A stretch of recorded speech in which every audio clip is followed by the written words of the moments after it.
అమ్మా బుజ్జక్క గ్రేట్ అనుకుంటా.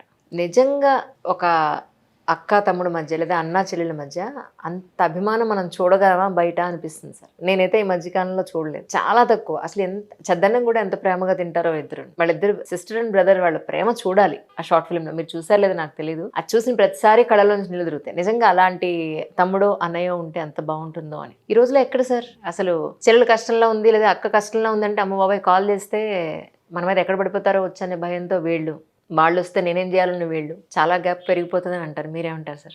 ఒక చిన్న ఎగ్జాంపుల్ చెప్పి ఈ కథ గురించి చెప్తాను. నా కథలు ఎందుకు బాగుంటాయంటే, కనెక్ట్ అవుతున్నారంటే, మంచి కుటుంబాల గురించే చెప్తున్నాను నేను. అవును, చెడ్డ కుటుంబాలు బోల్డ్ ఉన్నాయి. ఇలా ఉండాలని ఎగ్జాంపుల్ చూపిస్తున్నాను తప్ప ఎలా ఉండాలో నేను లెక్చర్ ఇవ్వట్లేదు, చూపించేస్తున్నాను ప్రాక్టికల్గా. నేను కళాకారుని కాబట్టి ఆ పాత్రలో పరకాయ ప్రవేశం చేసి పాత్రను క్రియేట్ చేసి కథను చూపిస్తున్నాను వాళ్ళు. అవును అవును, ఇలా ఉండాలి, భలే ఉంది. చూస్తున్నంతసేపు మనకి లెక్చర్ ఇస్తే బోర్గా ఉంటుంది, పెర్ఫామ్ చేసి చూపిస్తుంటే కరెక్టే కదా, మనం ఎందుకు లేము, ఇలా ఏదో ఆలోచన వస్తుంది.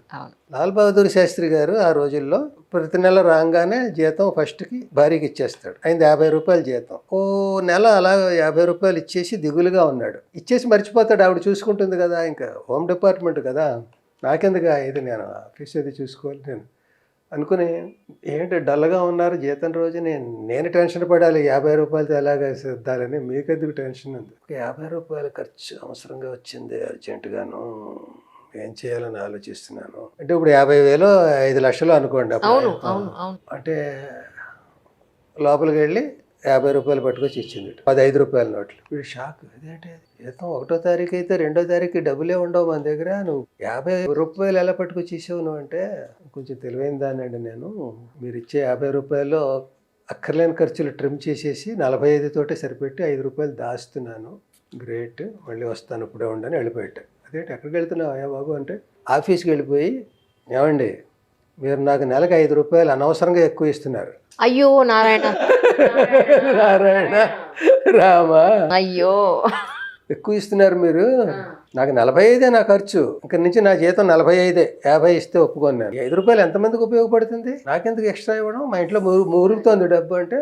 ఇది ఇప్పుడు నేను ఇలా కథ చెప్పాను అనుకోండి, ఈవేళ మనిషి ఒకడు అలా ఉన్నాడంటే నన్ను ఎర్రగడ్డ మోసుకుపోరు, ఏంట్రా చెప్తున్నావు నువ్వు అని. ఇదే లాల్ బహదూర్ శాస్త్రి జీవితంలో సంఘటన అంటే, అదిరా జీవితం అంటే, అదిరా క్యారెక్టర్ అంటే అయిపోయింది కదా. అందుకని నేను ఒక భావన కుటుంబం ఏదో నాకు తెలుసున్న దాని గురించి ఆ కథ అలా చేసుకుని క్యారెక్టర్ని అలా చూపిస్తే అనుకుంటే అనుకోని ఏదో ఎప్పటిదో కథ చెప్తాడు రవిడు అనుకున్నా, అలా ఉంటే బాగుంటుందనే తెలుస్తుంది కదా, చూస్తున్నాడు కదా.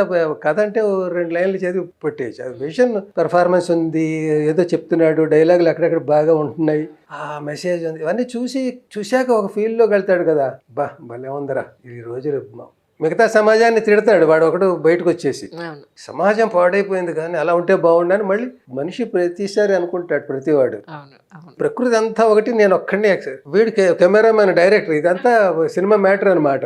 వాడు కాదు, ఈ ప్రకృతిలో భాగం కాదు. ప్రతివాడు ఇలా అనుకుంటుంటాడు, కానీ వీడితో కలిపి ప్రకృతి కదా. కానీ నిజంగానే అన్నంలో దబ్బాకు వేసుకుని ఆవకాయ మజ్జిగ వేసుకుని తిన్నారా సార్? ఎక్కడ? షార్ట్ ఫిల్మ్ లో ఉంది కదా. షార్ట్ ఫిల్మ్ లో తెప్పించేవాడి బాబు. ఇప్పుడు కెమెరాకి వాసన పెట్టలేదు, రుచి పసిగట్టదు కదా, వాసన కూడా తినేటప్పుడు ఫీల్ అవ్వాలి. నేను వాడు ప్రాణం తీసేసాను, నేను అది కావాలంటే అది చచ్చేదాకా అది లేకుండా చేయలేను నేను. ఆ దబ్బాకు కూడా కావాలి నూనె, నువ్వుల నూనె. అది అవును, నువ్వుల నూనె అంటారు, అది సన్ఫ్లవర్ ఆయిల్, ఎవరికి తెలుస్తుంది అది. అవును, కలిపేయచ్చు కదా. నేను నువ్వుల నూనె తెప్పించాను, దబ్బాకి తెప్పించాను, ఆ చెద్దన్ను ఒక విజయవాడలో మొగ్గేయించాను. దాని ప్రాసెస్ 2-3 రోజులు కానీ పొలవాలి, అది పులిసే, అది ట్రాక్లో పడాలంటే 2-3 రోజులు అది తయారు చేయాలి. వేళ రాత్రి పెట్టేస్తే రేపు పొద్దునకి రెడీ అవ్వదు. అలా చేయించాను. నా చేదస్తం చూస్తే అసలు విరక్తి వచ్చేస్తుంది ఎవరికైనా. పర్ఫెక్షనిస్ట్ మీరంతే. ఒకడు ఓ షూటింగ్ ఆగిపోయిందట, ఓ దాసరి గారి లాంటి పెద్ద షూటింగ్, ఏదో 30 మంది సినిమాలో జనాలందరూ అక్కడ కాసు కూర్చున్నారు షూటింగ్ ఆ వేళ. ఆయనేమో ఒక ట్రాలీ అది వేయిస్తున్నాడు, ఇది చేస్తున్నాడు, మంచి టెన్షన్లో ఉంటే కో-డైరెక్టర్ కనపట్లేదు. ఆయన దగ్గర సీన్ పేపర్ ఉందన్నమాట. ఈ రోజుల్లో లాగా ఎలా ఎన్ని కాపీలు ఇవి కాదు, 1 తప్పితే 2 ఉంటాయి. ఈ సీన్ పేపర్ పట్టుకుని మిస్ అయిపోయాడు ఆయన. అయిపోయాడు రా బాబు అంటే, గంటకు రాడు, 2 గంటలకు రాడు, లంచ్ బ్రేక్ రాలేదు, మధ్యాహ్నం రాలేదు, అయ్యో సాయంత్రం ప్యాకప్ టైంకి వచ్చేట. మండిపోతుంది ఆయనకి, ఆర్టిస్టులు అందరూ చిరాకు పడిపోతున్నారు. అప్పుడు అలా వచ్చేట డల్లగా, ఈ చేతిలో కాగితం ఇది. ఎక్కడికి వెళ్ళిపోయావురా నువ్వు, ఏంటి ఎలా వెళ్ళిపోయావు, చెప్పాలి కదా, ఏంటి అసలు ఎక్కడ చచ్చావు ఇది అంటే దొరకలేదండి అన్నాడు. ఏమిటి దొరకలేదు, అసలు ఎక్కడ చచ్చారు అయ్యో రామ అంటే, చూడండి సార్ ఏం రాశారు మీరు సీన్ మొట్టమొదట, ఆ మాటకి హీరో కంగు తిన్నాడని రాశారా లేదా మీరు, ఆ కంగు దొరకట్లేదు, దాని గురించి చార్మినార్ దాకా వెళ్ళాను, కంగు కావాలంటే ఎవడు ఉంది అంటలేదు. ఇది కదా నారాయణ. ఓరే నన్ను అడిగితే నేను తినిపించేవాడు కదా నిన్న కంగు అని ఒళ్ళు మండిపోయి, ఏమో కంగు తిన్న వస్తువు కాదురా అది, నాకేం తెలుసండి తినాలేమో, లేకపోతే ఇప్పుడు నాకు మాట వచ్చేస్తుంది డైరెక్ట్ గా దగ్గర. నేను బాగు అలాగా తర్వాణి కావాలంటే అక్కడికి వెళ్ళిపోవాల్సిందే, నేను ఆ కోడైరెక్టర్ని. కానీ ఈ విషయం నేను మణిరత్నం గారు ఇలా ఉండేవటండి, నాకు తెల్లారగట్ట 4 కెమెరా రెడీ ఉండాలి అని అంటే, దీన్ని మనం డూప్ లో కూడా చేసుకోవచ్చు సార్, ఇలా కూడా చేయొచ్చు సార్, దీన్ని డే టైం కూడా మనం చీకటి చేసుకోవచ్చు సార్ అంటే కుదరదు అన్నట్టు. నాకు ఇలాగే కావాలని అంటే చచ్చినట్టు ఆ టైంకి అందరూ రెడీ అవ్వాల్సిందే. అలాగా మీరు పర్ఫెక్షనిస్టులు. ఆయన బాలచంద్ర గారు ఇలాంటి వాళ్ళు, మరి నాది గారు వాళ్ళు అలా ఎందుకు పండించగలిగారండి. ఉండాలంటే ఉండాలి అంతే. ఇప్పుడు ఒక డైరెక్టర్ ఒక ఆయన ఇలాగా ఆకాశం నుంచి దేవకన్యని దింపుతున్నాడు, వెనకాల బ్లూ కర్టెన్ పెట్టి, ఇది అయిపోయింది. మళ్ళీ సముద్రం ఒకటి ఏదో చేపల దుకాణం, అది ఈ గోడకు అవతల వైపు అది దాని సెట్ చేస్తే నేను అన్నాను, నేను రైటర్ని దానికి, భలే చేశారండి, నేను ఆకాశం ఎలా దింపుతాడు అని నేను రైటర్ని రాసేసాను కదా చూద్దాం, నేను క్యూరియస్గా ఉన్నాను. సినిమా అంటే చీటింగ్ అండి.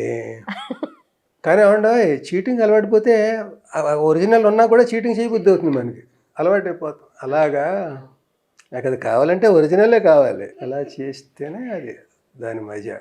అద్భుతం నిజంగా. అలాగా మా అమ్మగారు ఎప్పుడు అన్నారు, వాళ్ళు చిన్నప్పుడు దబ్బాకు మజ్జిగలో వేసి ఉంచి వేసంకాలం అలా తినేవాళ్ళం అని చెప్తూ ఉండేవాళ్ళు. నాకు అది గుర్తొచ్చింది మీరు చెప్తే. నిజంగా ఎంజాయ్ చేసిన, కావాలంటే ఆ స్వరూప ప్రభావతి గారిని అడగండి, ఆవిడ ఇప్పుడు ఎంత బిజీ ఆర్టిస్ట్ అయిపోయారు తెలుసా మీకు. నేను ఆనందిస్తూ ఉంటాను. అంటే నేను ఆవిడని ఇంట్రడ్యూస్ చేయలేదు, అవును అవును, లక్కీగా నాకు సినిమాలో వేసాక అందరూ మెచ్చుకోవడం, అలాగే గుంటూరు లక్ష్మి గారు ఆవిడ వాళ్ళందరూ హ్యాపీ. మీకు సిస్టర్స్ ఉన్నారా సార్? ఒక్కతే సిస్టర్, 7 అన్నదమ్ములం మేము, 7 అక్క. మా అక్క పెట్టినదే కదా, నిజంగా కదా, మా 7 అన్నదమ్ములు కూర్చునే వాళ్ళం. మా అమ్మేమో ఆవిడకి అప్పచెప్పేది, ఆ నూనె గిన్నె అవన్నీ ఇచ్చేస్తే ఒక పెద్ద కంచం, అందులో ముద్దలు చేసేసి ఇవిడ కలపడం, ఒక వాయి కలిపిన తర్వాత 7 కూర్చునే వాళ్ళం చేతులు చేసి అమ్మా అయ్యా అన్నట్టుగా, నాకు కావాలి అన్నట్టుగా. అది తెలివిగా ఏం చేసేదంటే చిన్న చిన్న ముద్దలు పెట్టామనుకోండి, ఎలా తినేసి మళ్ళీ చెయ్యి అలాగే ఉంటుంది, చచ్చిపోతుంది, అందరికి రౌండ్ పెద్ద ముద్దలు చేసి అంత పెట్టేది, అది 2 చేతులతో పట్టుకునేలాగా ఉండేది అనమాట. అది పట్టుకుని అలా ఆస్వాదిస్తూ ఎంజాయ్ చేస్తూ తినేటప్పుడు ఈ రౌండ్ పూర్తవుతుంది అనమాట. అది అద్భుతమైన అలాంటి సన్నివేశాలు మనం చూడలేం. కలుస్తుంటారా సార్ ఇప్పుడు ఎప్పుడన్నా? లేదు, అక్కడికి వెళ్ళాలి, నేను కలవాలి. అయ్యో సారీ 7 అన్నదమ్ముల, 7లో నేనున్నాను, 6 నేను, మా తమ్ముడు 7, నా పైన 5, మేము 3 ఉన్నాం. 4 అక్క, అమ్మ, నాన్న, వాళ్ళ ఫ్యామిలీస్. ఆ అన్నదమ్ముల్లో కొందరు వదినలు అట్లా ఉన్నారు. సో అయ్యో ఏంటి వయస్సు, నేనే ఇంకా ఉన్నానంటే ఆశ్చర్యం కదా. భలేవారు. కాబట్టి వయస్సు అంటే 350 బతికేద్దామనే అన్నాడు ఎవడో డాక్టర్. డాక్టర్ గారండి ఆయాసం తగ్గట్లేదండి, ఆవిడకి 80 ఏళ్ళు, ఏమిటి 350 బతికేద్దామనే, ఆవిడ 450 బతుకుతుంది, నువ్వు డాక్టర్ అలా ఎందుకు రాండం అని మనకు అనిపిస్తుంది. బతికితే నీకేంటి ప్రాబ్లం, అయ్యో ఈ మంది వేసుకోండి అని ఏదో ఇచ్చి ఆవిడని సాటిస్ఫై చేయాలి తప్ప ఆవిడ బతకడం నేరమా.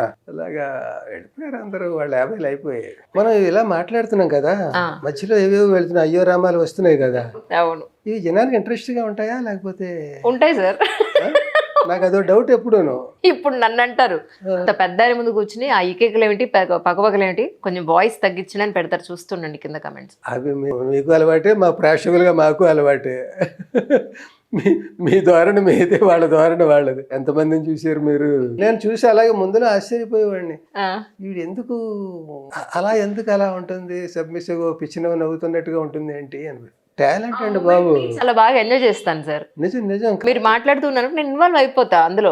అంటే ఇంతే నవ్వొచ్చు, నేను చాలా మనస్ఫూర్తిగా హాయిగా నవ్వుతాను. మీరు ఆ కామెంట్లు ఏదో అలా పెడతారని అన్నారు, నేను చదివిన కామెంట్లు ఎలా ఉంటాయి? అంజలి గారు మీరు ఎలా ఉండాలో అలాగే ఉంటున్నారు, పద్ధతిగానే ఉంటున్నారండి, అలాగే ఉండండి, మీరు మాత్రం మారద్దు, కళ్ళజోడు తీయద్దు. కళ్ళజోడు తీసారు, ఇంకా రౌండ్ ఏదో ఉండేది, కళ్ళజోడు తీయద్దు, ఆ నవ్వు ఆపద్దు, చక్కగా మీ పద్ధతిలోనే మీరు ఉండండి, వాళ్ళు ఏమైనా అనుకుని ఉండే అనేవి కూడా నేను చదువుతుంటాను. ఓహో ఈయనది సిగ్నేచర్, ఈవిడది ఇదన్నమాట, అందుకని సిగ్నేచర్ దాంట్లో ఎక్కువ కాలం ఉంటున్నారు. So nice. కళ్ళజోడు సిగ్నేచరు, ఆ నవ్వు సిగ్నేచరు, అయ్యో రామ నారాయణ నారాయణ. ఇవన్నీ సిగ్నేచర్స్. మా చైర్మన్ మాత్రం చాలా హ్యాపీగా ఫీల్ అవుతారు, ఎందుకంటే సిగ్నేచర్ అన్న వర్డ్ మీ నోటి నుంచి రావడం, వాళ్ళ ఛానల్ పేరు కదా అందుకని. ఇదో 1 minute రీల్ అవుతుందేమో. కాకపోతే అంటే అలా ఉండాలండి. మీ సిగ్నేచర్ మీదే, నాదే. నేను ఎందుకు ఏ సినిమా వస్తే అది చేసేయచ్చు కదా, రూల్స్ రెగ్యులేషన్స్ పెట్టుకుని ఈ షార్ట్ ఫిల్మ్స్ చేయడం ఎందుకు? చేసేస్తే ఏమైనా 10 వేషాలు వచ్చేసాయా? వాళ్ళు అనుకున్నదే వాళ్ళు చేస్తారు, నేను అనుకున్నదే నేను చేస్తున్నాను. ఏమిటి అది? అంతే. తర్వాణ అంటే ఆ తర్వాణే ఎందుకు తేవాలి? అందులో పాలేసేసి ఇదే తర్వాణని తినిపించవచ్చు కదా. ఇప్పుడు ప్రతిదీ నటనే కదా, అప్పుడు కలపడం నటన, వాసన చూడడం నటన, నేనేమో అంత దొంగ నటన అనమాట అంతాను. రామ అయ్యో రామ. కానీ ఆ టెంపుల్ ఎంత బాగుందండి. బా లక్కీగా అది మా ఊరికి 10-15 కిలోమీటర్ల దూరం. పల్లివేల అని రావులపాలెం పక్కనే. రావులపాలెం మా ఊరు. మరి దాని పక్కనే ఉంది. మీ ఊరంటే మీరు ఎక్కువ వెళ్తారా? మీ ఊరేనా? రాజోలో ఏదో కదా మీరు? కాదు, రావులపాలెమే. Ravulapalem gateway of Konaseema. అవును, కోనసీమ అమ్మాయినండి నేను. నేనేమో రాయలసీమ. కోనసీమే, అమలాపురం పక్కన నేదునూరు. ఓకే, ఇక్కడ కలిసి ఇలా కానీ. అవును. ఇప్పుడు ఇంతకీ గుడి ఎక్కడ చెప్పండి? పలివేలు అంటే తెలుసా? కొత్తపేట దాటాక ఓ బ్రిడ్జి, కాలువ బ్రిడ్జి వస్తుంది. ఆ బ్రిడ్జికి ఇలా రైట్ ముక్కామల అవి వెళ్ళిపోతాం. ముక్కామల పక్కన మాది నేదునూరు. అలా వెళ్ళిపోకుండా ఇలా వెళ్ళాలి కాలువ కట్టినప్పుడు బ్రిడ్జి దాటి. అక్కడికి 1 కిలోమీటర్ ఎంతో పలివేల. అది పలివేల బ్రిడ్జి అంటారు దాన్ని. ఓకే. కొత్తపేట దాటగానే 1 కిలోమీటర్ ఎంతో వెళ్తే ఈ బ్రిడ్జ్ వస్తుంది. అసలు ఆ రాయి రంగు ఎంత బాగుందో, ఎంత హాయిగా ఉందో చూడడానికి. ఈసారి అయితే తప్పకుండా వెళ్ళాలండి ఆ గుడికి. చాలా మంది మీ సినిమా చూసి పెళ్ళు అక్కడ చేసామని దాని కామెంట్స్ ఇంకా రసోత్తరంగా ఉంటాయి. అది నేను చదువుతాను. చదవండి, ఇప్పుడు ఉంటే చదివేసేయండి తప్పకుండా. నేను ఎందుకంటే నా ఎంజాయ్మెంట్ కూడా నేను ఫీల్ అవ్వాలి కదా. అవును కదా. ఆడియన్స్ ప్లీజ్ రీడింగ్ పెట్టుకోవాల్సి వస్తుంది, ఏమనుకోకండి. నేను కుర్రాడినే కానీ అవునవును, కళ్ళజోడు పెట్టుకోకపోతే ఏంటో పెద్ద యక్షేతనం సరిగ్గా పెట్టి చూసి. నేను అదే అనుకుంటున్నా. ఇప్పుడు నా కళ్ళజోడు నేను ఇన్నేళ్ళ నుంచి వాడుతున్నాను, మీకు కళ్ళజోడు లేదా ఏమిటి అని అనుకుంటున్నాను. రీడింగ్కి వచ్చిందండి. సరదాగా అన్ని సినిమాలకి చదవలేం కానీ ఒక సినిమాకి చదువుతాను తప్పకుండా. ఇది కూడా దీనికి సుమారు 1300 కామెంట్లు ఎన్నో ఉంటే 6,53,000 మంది చూసి ఉంటే దీన్ని నేను 10 ఎన్నో చదవగలుగుతాను. అది కూడా ర్యాండమ్గా వెళ్తూ బాగున్న నోట్ చేసుకున్నాను సరదాగా. మీ ఇంటర్వ్యూ అనగానే కొన్ని చదివితే అందరికీ ఆనందంగా ఉంటుందని. దీని గురించి అసలు నేను చెప్పాలనుకుంటున్నది, వీడు ఇన్ని కార్యక్రమాలు ఎలా చేసేసాడు ఈ పంతులు. దాని గురించి వివాహానికి ప్రధాన సూత్రధారి, దాన్ని నిర్వహించే బ్రహ్మ. ప్రతి సందర్భానికి మంత్రమో శ్లోకమో చెప్పడం, దాన్ని విపులీకరించడం, వ్యాఖ్యానించడం, మొత్తం క్రియ అంతా జరిపించడం, బాధ్యత అంతా బ్రహ్మదే అయి ఉంటుంది. ఇది మంత్రాలు ఇవన్నీ నాకు మా నాన్నగారి శిష్యుడు రేమళ్ళ అవధానులు గారు అని, నిమ్స్ అవధాన్ గారు అంటారు. ఆయన వేదభారత్ అని ఒకది ఆయన సృష్టించారు. మా నాన్నగారి తాటేక గ్రంథాల మీద అవి ఉండి మా నాన్నగారు పుస్తకాలు అవి రాసినవి ఆయన డిజిటలైజ్ చేసాడు. అప్పట్లో అది ప్రారంభంలో చేసింది మా నాన్నగారిది మొదటిది చేసాడో, మొదటి వరుసలో ఉన్నవి చేసాడో ఏదో చేసాడు. ఆయన నాకు మా నాన్నగారి శిష్యుడు, నేను ఆయనకి శిష్యుడిని అయ్యాను ఈ విషయంలో. ఇదేనో మా నాన్నగారి మీద బుక్ వేసినప్పుడు ఆయన నాకు చాలా దారులు చూపించాడు. ఆయనకి థ్యాంక్స్ చెప్పుకోవాలి. వెంకటరెడ్డి గారు అక్కడ చేయడానికి నాకు సకల సౌకర్యాలు, వాళ్ళు రూములు ఇచ్చి, అక్కడ డ్రైవర్ని ఇచ్చి, 2 మనుషుల్ని ఇచ్చి, ఏం కావాలో అన్నీ చూసి, ఒక మేనేజర్ని ఇచ్చి. వెంకటరెడ్డి గారు థ్యాంక్ యూ. కామెంట్స్ చదువుతాం. రేమళ్ళ అవధాల్ గారు మరీ thank you. It is heart touching, very emotional story, great acting LB గారు. నేను అన్నీ చదివితే 10 లైన్లు అలా ఉంటాయి. అందులో లైన్ తీసుకుని వాళ్ళు ఏమో అనుకోకూడదు. మరి ఇంకోటి, great film and explained very well about professional ethics, Sai Krishna. ఇంకొకటి చాలా బాగుంది, కళ్ళు చెమ్మగిల్లాయి, సింపుల్గా ఉంది, ఎంతో ఘనంగా ఉంది, రాజా. ఇంకోటి, award winning short film, one of the best, Chintadu Raviteja. మీ వీడియోలు మనసుకి హత్తుకుంటూ భారతీయ సంస్కృతిని ప్రతిబింబిస్తాయి, Kanakadurga. No award or reward is qualified for your service, Prasanna Kavitha. మీ షార్ట్ ఫిల్మ్స్ ఎప్పుడు వస్తాయా అని ఎదురు చూస్తూ ఉంటాను. ప్రతి సినిమా సమాజానికి ఒక సందేశం, చూసినవే చూస్తుంటా. ఇది బహుశా 4వసారి శ్రీరామచంద్రమూర్తి. అందులో డైలాగ్ ఉంది, నిర్వహించే పెళ్లి మిగతా వాళ్ళందరూ గురువుగారు బిజీగా ఉన్నాను అని ఉంగరాలు అవన్నీ హడావిడి ఉంటాయి, హడావిడి ఉంటుంది వెనకాలంతా. రెచ్చిపోయి ఉంటారు, ఖాళీ లేదండి మిమ్మల్ని కలవడానికి కూడాను ఏమనుకోకండి వెళ్ళిపోతూ ఉంటారు. అవును. ఈయన మాత్రం దిగాలుగా కూర్చుంటాడు, ఆయనకు బేరం లేదు. సిన్సియర్ పంతులు, వాళ్ళ ఆవిడ గుమ్మంలో కూర్చుంటుంది, గడపకు లోపల ఆవిడ, అరుగు మీద ఈయన. చూసారా మీ శిష్యుడు ఇవంటే వంటకు సిద్ధం చేయండి. ఉమ్. ఆవిడ బియ్యం అటు ఇటుగా ఉన్నాయి, ఆలస్యంగా తింటే ఈ రోజు అటు ఇటుగా గడిపేయచ్చని ఒక్కసారి అలాగా అన్నట్టు చూస్తాడు. గుమ్మం దగ్గర భార్య లేదు అంటే ఆ మాట అనేసాక ఫేస్ టు ఫేస్ వాళ్ళు ఎదురుపడలేరు. వెళ్ళిపోయింది ఆవిడ అనేసి వెళ్ళిపోయింది. ఈయన ఏం చేయాలో తెలియక మండపం దగ్గరికి వెళ్ళి కూర్చుంటాడు. ప్రకృతి కూడా ఎంత సహకరిస్తుంది అంటే సరిగ్గా అలా వర్షం పడుతుంది, అలాగా కుంపర్లాగా అలా మొత్తం ఆ మండపంలో కూర్చుని ఉండగా చుట్టూ వర్షం. ఈ అమ్మాయి తడిసి తడవకుండా ఈ అమ్మాయి వస్తుంది, వచ్చి ఇలాగ ఇదంటే నాకు ఇలాగా చాలా లోయర్ మిడిల్ క్లాస్ అమ్మాయిని, నాన్నగారు పోయారు, అమ్మ తమ్ముడు చెల్లి, నేనే ఒక చిన్న బట్టల కొట్లో పనిచేస్తున్నాను, చెల్లికి పెళ్లి చేయాలి, సంబంధం వచ్చింది, మీరు ఇలాంటి కార్యాలకి దగ్గరుండి పూనుకు చేయిస్తారని, ఖర్చు లేకుండా చేయిస్తారని, అనుభవజ్ఞులని, శ్రేయోభిలాష అని అందరికీను తెలిసి ఇంటికి వెళ్ళి అక్కడి నుంచి వెతుక్కుంటూ ఇలా వచ్చాను. లోపలికి వెళ్ళి మాట్లాడదామని తీసుకెళ్తే లోపలికి వెళ్ళిన తర్వాత నడుస్తూ ఉండగా, అయ్యగారు పెళ్ళి చిన్నగా అయిపోవాలి, పెళ్ళి పసుపు తాడంతలో అయిపోవాలి, కానీ పద్ధతిగా అవ్వాలి, ఇంకోటి ఏదో అలా ఉండాలి, ఇలా అవ్వాలి అంటే నీకు కావలసిన మామిడి పండు తీయగా ఉండాలి, పెద్దగా ఉండాలి, చవకగా ఉండాలి.